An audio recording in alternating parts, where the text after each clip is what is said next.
Alright, everyone should BMC at near the top stories. I would and Sakano.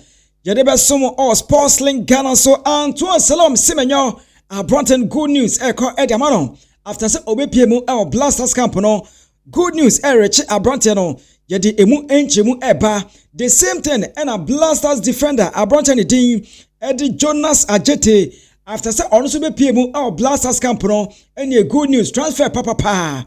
Remu Ediama our able Blasters defender Jonas Ajete. Yadi emu komono eba besomo. Our platform so now the #1 goalkeeper for the Blasters of Ghana. I receive advice from former Ghana defender Dankwe. Or the advisor emu do advisor emu hwam Ediama Benjamin Asare. Yadi mu komono eba besomo. No nya bi etie na Dr. Papa Kwasi Intum ebusia openi ase woni GF4 eda so wonsem ase woni GF4 no ewo unresolved problem na ne nyina no aye Blasters too much say ye ko wini ye no na Dr. Papa Kwasi Intum akota ne Facebook handle no so ene wakokeka na adwene kakra e de ache the Ghana Football Association ye de mu nkomo no eba na ebusia ye bewrem ewo Nigeria na Victor Osimhen abedi nkomo na enanoda in the World Cup qualifiers and Nigeria and Zimbabwe epoye na amoko etipenko na said the goal no efa so eba ye and the way and can Nigeria win game na Zimbabwe fo ebenya equalizer no eno and nam so ema abufo ba ye ema Victor Osimhen Abrante kwato to ne nsa e show bibi e kire se ne bu afu yi pa na Abrante no e de enchemu apa as to the reason enti ne bufu ye na ototo ne nsa na Abrante ne din Ede Victor Boniface kura kwa kasa ho no wo tuo ne to baabi wo de enchemu apa ye ba ne the latest nya no aba besom all platform we so ene ntimase ne die no bokwa so oba so ade ba kwa ese wo ye mame ene se oba like video no oba share link no na oba leave or comment section se ba ya me betra se ya me sa be kan odin no na ma send shout out no ede ama enti Gordon Fiati ene other guys ni nya no montamu chuku wa abra ye the latest top stories ni nya no ye the ema our platform we so now mention common say infantry the #1 goalkeeper for the senior soccer team the Blasters of Ghana openino and as they say need the Ghana for bonabaso Ghana for HSA Abronte Benjamin Asare no the performance na top notch na eno na nam so am a former Ghana defender openia ne din ede Dankwe ede afuto mu hwam afuto HSA ye afuto papa bi ede ma Benjamin Asare na ochemu dia wase hwe ede papa se obi a ofin local Premier League Ghana Premier League mu ebe wram our Blasters camp na obenya #1 spot no eya na entire NC na ono de obeka e de ache obi bia se hwe enshada enye nwanwa bebre because goalkeepers a yeta form free ebibrem ha anaza Ghana Premier League mu emamoko pie mu our Blasters no eya na omo opportunities enunti no se Benjamin Asare enya sa slot na our Blasters camp a enshada enye nwanwa na afuto ba kwa ode ma Abrante ene se wonhwe ye na wama ahomaso enwura ne mu wonhwe ye na complacency anseti in amfama Benjamin Asare na ono de obeka che no se complacency eba mu prideness eba mu a enya de se Abrante no ebetimi atokoso akonkoden e de ama ne ho ne career no e kwakoye something which is there e kwakoye kekeleke e honom to ono de wei eye afutu a wode ma Benjamin Asare na odin komo no e na o say I will advise him not to be complacent after these matches. He should stick to his training and get rid of pride. Asare should be careful and I believe he can attain greater heights. We all know the impact of local goalkeepers in the national team, so I wasn't surprised with his performance. It's on a Bright FM and a couple of in common and the latest no at the Emma Dankwe, former Ghana defender. And this afuto no Emma Benjamin Asare honom na yentos ni nkomo na good news eko edama one Blasters defender Abrante Osina kan edma FC Basel.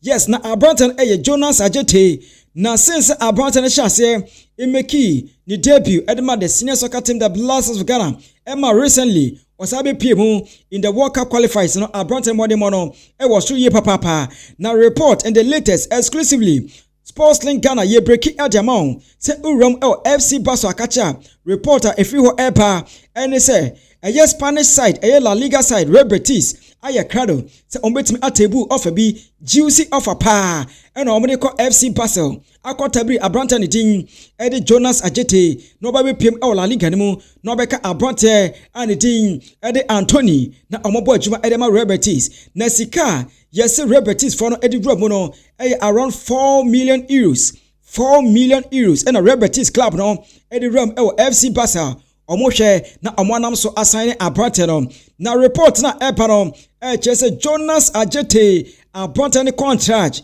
with FC Barcelona run until June 2028.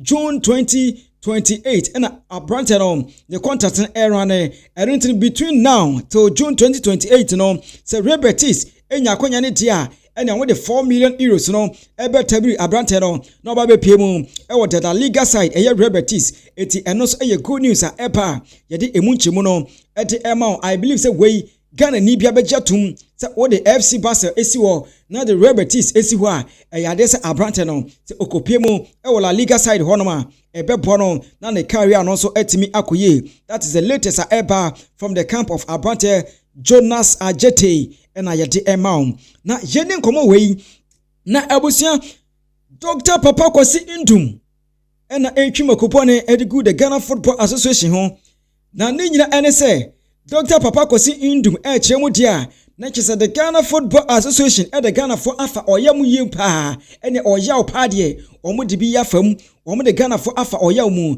na ohwe chese Ghana matches ahodo Blasters boy in the AFCON na enema enkoye ni nyina pains a GF for no inflect ye de ma Ghanaians na se Ghana for win 2 matches ye ball game tia Chad hye omo 5 eto aso ekwohye Madagascar ekwohye omo 3 dia na Ghana for ani age GF for ani age ene ne omo sisei ade cha GF for sisei wo se hwe da bi monsusu mamone nye na GF for omo nya hwe enti ene se de GF for eje omo ho mena omo ye omo ho ayini de enya de se Ghana for yesoso omo so omo ma Ghana for atempenten kwaye papa enti no GF for no mfiri okra nkoto ba bi na Dr. Papa Kwasi Indum eko Facebook handle no so no eno kwetwe se GF4 pa Blasters win 2 matches and they want to start something. Okay, GF4 pa Blasters win 2 matches and they want to start something.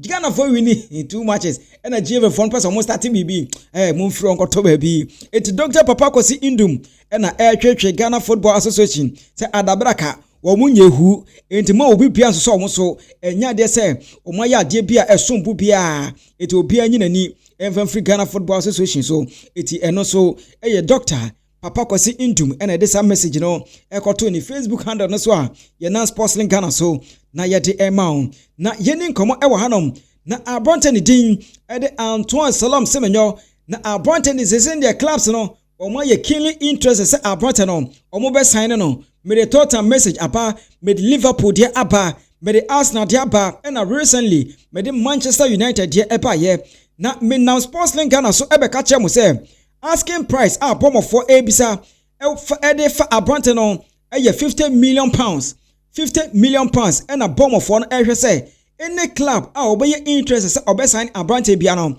e say ukura won say 50 million pounds na eno and am the latest ebro say Tottenham for area Ange Postecoglou any ni team no ekoye no omo de 35.5 million pounds and di kan ekoye nanso adabraka bomb for no ansom ade ekoche ye ni ebo World Cup qualifiers ewie ya reporter ever exclusively yes Manchester United for no e de awramu say omo so kro mo sam 35 million pounds omo hwe say Abrante Antoine Semenyo no obebu na ketem every bomb of na ko be pie mu ediama Manchester United ti abusuan se ni de ultim se Semenyo no ni sika eda no so no 50 million pounds no clubs are eba nyina no ese omo de omu kura omo sem in the region of 35 million pounds and omu kura omu so betimi atua na omu afa Abrante ti abusuan che wadwene comment section.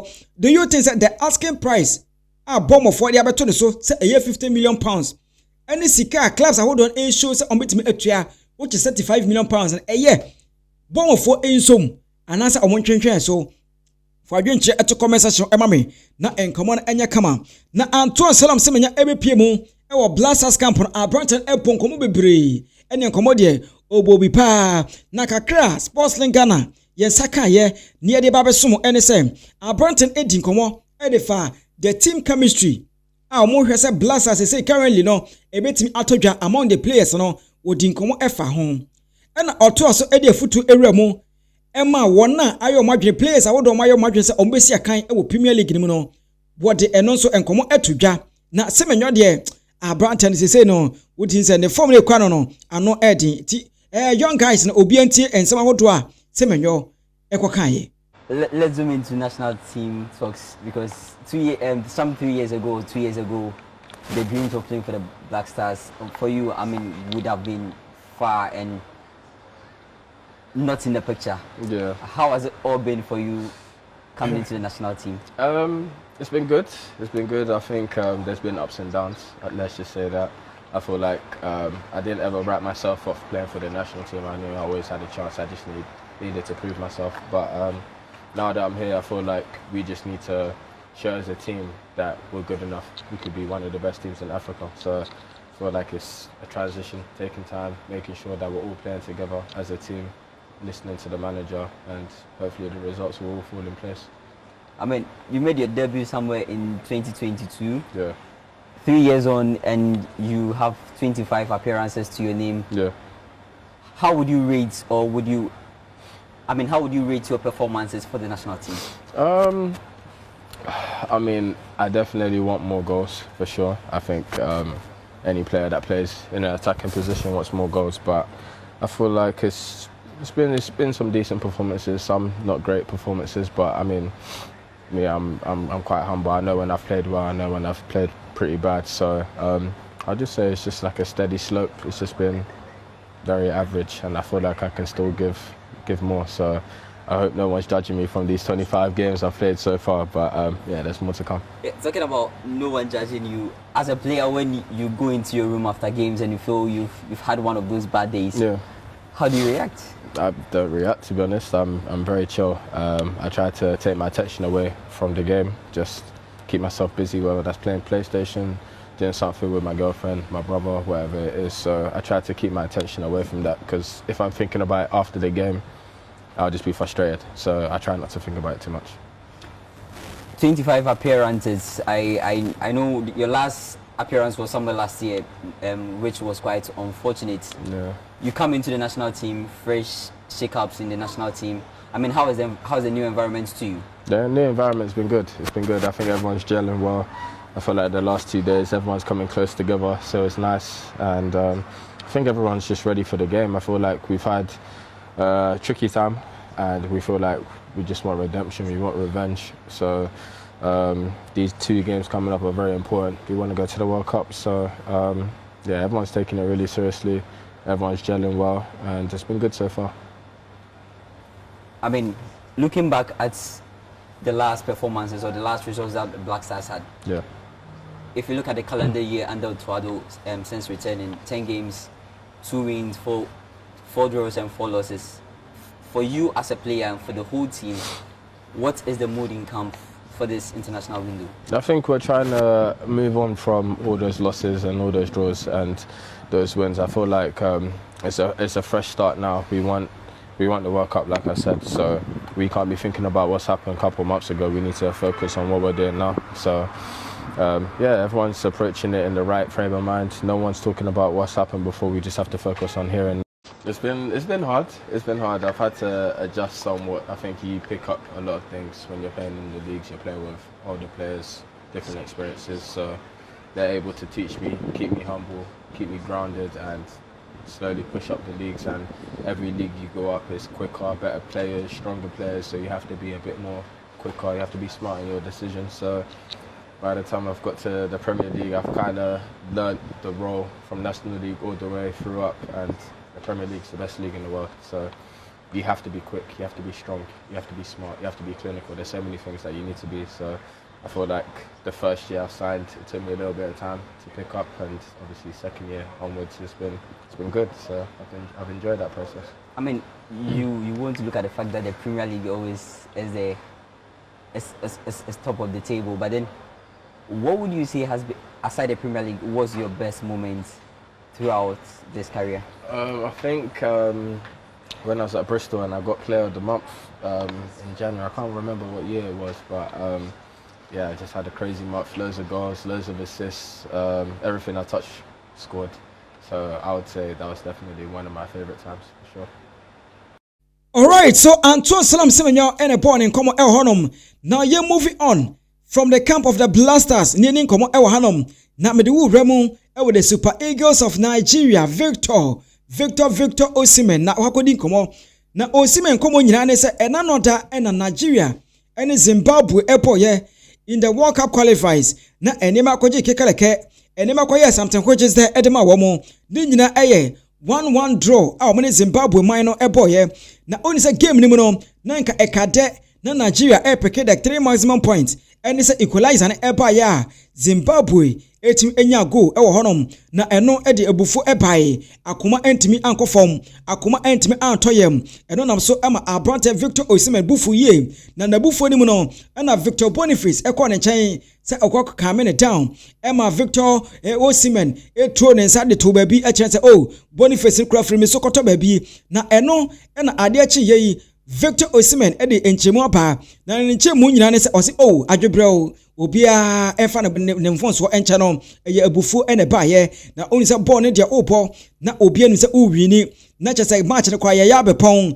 na se all of a sudden ekoya draw eye na abufu etimi ba eye na chese akoman etimi kosro na ono de obesre se eye abufu ene baye enye se one Victor Boniface e won tokwa ana se abufu bi hihye ho se da bi bibia sa ni ho na eye chese abufu ene baye ekwan Zimbabwe fu no efa so enya equalizer no emanibu efuye papa nti wodie adwobrɛ obia emfanche no enti Victor Osimhen ene de sa enkomo wi ebeto dwa ebusua obaso no otimi ache wadwene ewo comment section ho ede amame we the latest stories ayensa kaye ene de fast sports link na so ede amame din ede kobi and I'll be my friend Kobe finest is abishia.